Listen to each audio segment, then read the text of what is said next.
Hello à tous, j'espère que vous allez bien. Aujourd'hui on se retrouve pour la deuxième vidéo sur la série de vidéos sur le milieu de la publicité. Donc aujourd'hui je vais vous parler de mon expérience et de mon ressenti sur ce milieu. Et au mois d'avril, pour mon anniversaire, je suis allée à Marseille pendant 3 jours avec des copines. Mais en fait il y a eu le revers des vacances. Et en fait je suis revenue début mai et ce qui s'est passé c'est que j'ai repris le travail en me disant faut que je dose, mais j'arrivais pas à doser parce qu'il y avait trop de travail.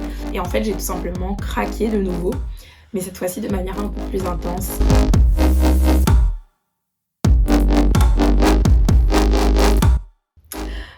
J'ai fait un burn-out, je suis tombée en dépression vers la fin du mois de mai. Et donc du coup, j'ai eu un arrêt de travail de 2 semaines de la part du médecin, tout simplement pour dépression, parce que je n'ai pas supporté la pression, j'ai pas supporté le flux de travail, j'ai pas supporté l'intensité, j'ai rien supporté du tout. Sachant que j'ai été suivie par une psychologue depuis le mois de février, parce que je sentais que ça allait pas bien dans ma vie de tous les jours, que j'avais des choses à régler et qu'au niveau du travail, il y avait quelque chose à débloquer. Mais j'étais loin de me douter que malgré mon suivi par une psychologue, en fait, j'allais tomber en dépression et j'allais faire un burn-out. Et donc du coup, j'ai fait un burn-out et mon burn-out en fait a tout fait exploser. J'arrivais plus à ouvrir mon ordinateur, j'arrivais plus à parler de travail, j'arrivais plus à y penser. J'étais vraiment bloquée, je passais mes journées à dormir.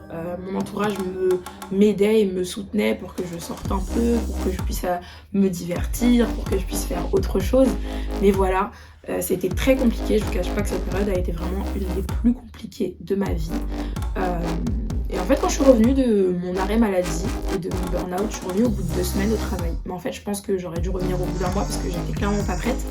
Et quand je suis revenue, on m'a au début ignorée. Ignorée dans le sens où j'avais pas énormément de travail. J'avais rien à faire pendant 1 semaine, 2 semaines, parce que justement ils avaient peur de me donner du travail, ils avaient peur de me donner des choses à faire parce qu'ils se disaient bah voilà, elle a fait un burn-out, elle a craqué, si on lui redonne du travail c'est pas possible. Et en fait j'ai vraiment vu que j'avais une charge de travail donc qui n'était pas normale pour une alternante, parce qu'en fait quand je suis partie ils ont redonné mon travail à une personne en CDI. Et cette personne en CDI était débordée en fait quand j'étais pas là. Elle m'a dit clairement cette personne, mais je sais pas comment je faisais pour gérer tout ça parce que j'ai repris ton travail et c'était énorme. Enfin, c'était incroyable. Donc voilà, c'était la preuve que j'étais pas folle et que j'avais vraiment une charge de travail qui était astronomique. Et donc ensuite on m'a redonné du travail petit à petit, mais j'avais plus le même investissement qu'avant.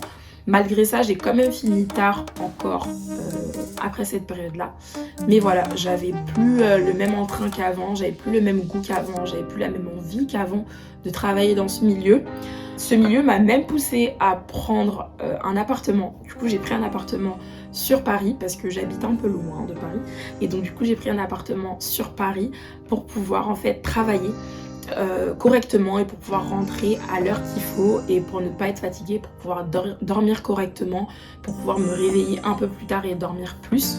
Et je revenais chez moi uniquement le week-end. Cet appartement m'a vraiment aidée parce que ça m'a permis du coup de me forcer et de me dire j'ai pas d'excuse pour rentrer tard, j'ai pas d'excuse pour finir tard et j'ai pas d'excuse pour partir trop tôt. Donc cet appartement m'a grandement aidée à reprendre un rythme de travail normal. Mais voilà, je trouve ça pas forcément normal que je sois obligée de prendre un appartement pour travailler dans une entreprise jusqu'à pas d'heure, sous prétexte que j'ai trop de travail en fait. Donc à la suite de cette expérience-là, j'ai pas souhaité rester dans l'entreprise, j'ai quitté l'entreprise et j'ai postulé dans une autre agence de publicité pour me donner une chance et pour voir comment ça fonctionnerait autre part, pour avoir également des missions un peu plus intéressantes, un peu plus variées. Et donc là, je suis rentrée dans une deuxième entreprise, une deuxième agence de publicité qui était beaucoup plus grosse cette fois-ci et beaucoup plus structurée. Donc c'était beaucoup mieux. Et en fait les premiers mois ça s'est super bien passé, voilà, c'était assez cool, voilà, c'était pas non plus l'euphorie totale au point où je me dis que c'était incroyable, mais je me disais voilà, j'ai beaucoup de chance d'être dans cette entreprise parce que c'est quand même une très grosse entreprise qui a quand même une renommée mondiale. Et donc voilà, j'étais quand même assez fière de moi et assez contente d'être là. Mais voilà, pour ne pas trop m'étaler non plus sur cette entreprise-là, ça s'est bien passé, mais les missions ne me stimulaient pas plus que ça. Et j'ai compris encore plus que l'investissement que j'avais en fait dans l'agence d'avant, je ne pouvais pas le remettre dans cette agence-là parce que j'étais tout simplement épuisée en fait de mon année. Et en fait, c'était comme si j'avais besoin de cette année pour me reposer après avoir passé une année hyper intense.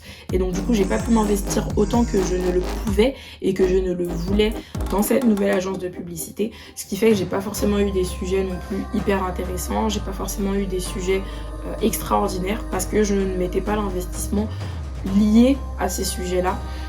Donc ça m'a un peu dégoûtée également de ce milieu, ça m'a également un peu dégoûtée de travailler dans la pub parce que voilà, je me suis dit que si on se donne pas en fait à fond au point de donner sa vie, ses soirées, sa pensée, tout dans ce milieu, on peut pas forcément avoir des sujets intéressants et que si on travaille de manière normale et correcte et qu'on fait juste ce qu'il faut, ça suffit pas. Il faut toujours donner plus. J'ai pas forcément détesté ces expériences-là. C'est vraiment juste niveau charge de travail et niveau mental que ça a été des expériences très intenses. Autant dans la première que dans la deuxième, parce que dans la deuxième également ça a été intense, parce que voilà, j'ai été en équipe, puis après j'ai coupé mon équipe parce que ça se passait pas comme je l'espérais. J'étais du coup sur des sujets intéressants, je suis passée sur des sujets un peu moins intéressants. Donc voilà, il y a eu des hauts, des bas, j'ai vu différents fonctionnements, j'ai travaillé avec différentes personnes, mais au global, ce que je peux retenir de la publicité, c'est que c'est un milieu qui est super intéressant, super cool, avec des sujets qui peuvent être divers et variés. Vous pouvez vraiment travailler pour des belles marques avec des belles personnes, mais c'est un domaine où il faut quand même être averti que il faut vraiment beaucoup donner de sa personne. C'est un métier où il faut réfléchir en fait du matin au soir. Faut trouver des idées, faut retrouver des nouvelles idées tout le temps. Parfois on peut sortir 50 000 idées et elles vont toutes à la poubelle et il faut en trouver une nouvelle qui est encore différente de toutes les 50 000 d'avant. Mais en tout cas c'est un milieu qui est très challengeant et si on réussit à trouver son sillon, sa manière de fonctionner avec les bonnes personnes, ça peut vraiment être une expérience incroyable. Mais c'est quand même voilà, un domaine où il faut quand même savoir qu'il faut s'investir énormément, donner énormément. Et moi personnellement en tout cas, d'un point de vue créatif, je me sentais pas aussi créative que je le pouvais. Je me sentais plus graphiste que directrice artistique à proprement parler.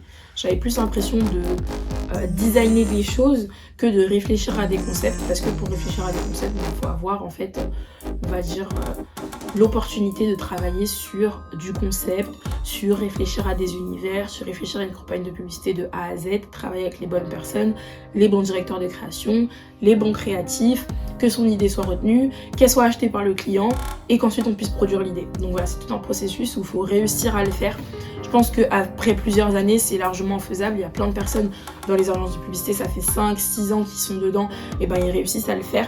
Mais voilà, aujourd'hui en tout cas, moi c'est quelque chose où quand je voyais la stature et quand je voyais le travail que ces personnes faisaient, quand je voyais en fait le grade qu'ils avaient atteint et la manière dont ils travaillaient, c'était pas forcément quelque chose qui m'attirait plus que ça. Donc j'ai pris la décision de m'écarter pour le moment de ce milieu-là. Donc je ne travaille plus dans la publicité à l'heure actuelle. Je me suis réorientée vers le milieu du cinéma et de l'audiovisuel pour être directrice artistique dans ce domaine-là, parce que voilà, c'est quelque chose où je pense que je pourrais beaucoup plus être créative, beaucoup plus proposer des choses et être un peu plus entendue et avoir un rythme de vie, en tout cas même si il sera tout aussi intense, un peu plus régulé, et je saurai à quoi m'attendre en fait. Donc voilà pour mon expérience dans la publicité. N'hésitez pas si vous avez des questions au sujet de mon expérience, sur comment ça s'est passé plus en détail, si vous voulez en savoir plus. Je vous ai donné mon ressenti et sur ce qui s'est passé pendant ces 2 courtes années dans lesquelles j'ai été dans la publicité. C'est pas forcément très précis et très long non plus parce que j'ai pas forcément passé énormément de temps, mais je pense que c'était quand même important de mettre l'accent sur le fait que c'est un domaine qui peut être très intéressant comme très intense. Donc n'hésitez pas, et surtout si vous avez besoin d'aide, si vous faites face à des cas de dépression, des cas de burn-out, si vous ne vous sentez pas bien mentalement, physiquement, n'hésitez pas à en parler autour de vous. Si vous avez personne à qui en parler, vous pouvez m'en parler, m'envoyer un MP sur Instagram, en parler dans les commentaires, m'envoyer un mail, tout ce que vous voulez, mais ne restez pas seul parlez-en, c'est vraiment important. Aujourd'hui, il y a des personnes qui s'en sortent pas avec leurs problèmes mentaux, qui s'en sortent pas avec leurs problèmes psychologiques et qui vont jusqu'à parce que tout simplement en fait ils ne se sentent pas forcément bien et ils n'ont pas les ressources nécessaires en fait pour être aidés. Donc voilà, parlez-en autour de vous, ne restez pas seul et surtout n'oubliez pas que travailler c'est pas l'essentiel dans une vie, il faut aussi la vivre. N'oubliez surtout pas que votre santé passe avant le travail, que votre santé mentale passe avant le travail, que votre santé physique passe avant le travail, que la santé de votre famille, que votre équilibre personnel passe avant le travail et qu'il y a un temps pour tout et qu'il faut également se reposer quand on travaille. Voilà, c'est des phrases que j'aurais aimé entendre et que j'aurais aimé me dire à mes débuts. Donc je vous le dis, vraiment, faites attention à vous, prenez soin de vous et on se retrouve la semaine prochaine pour une nouvelle vidéo qui, je l'espère, vous plaira aussi. D'ici là, prenez soin de vous et à très vite.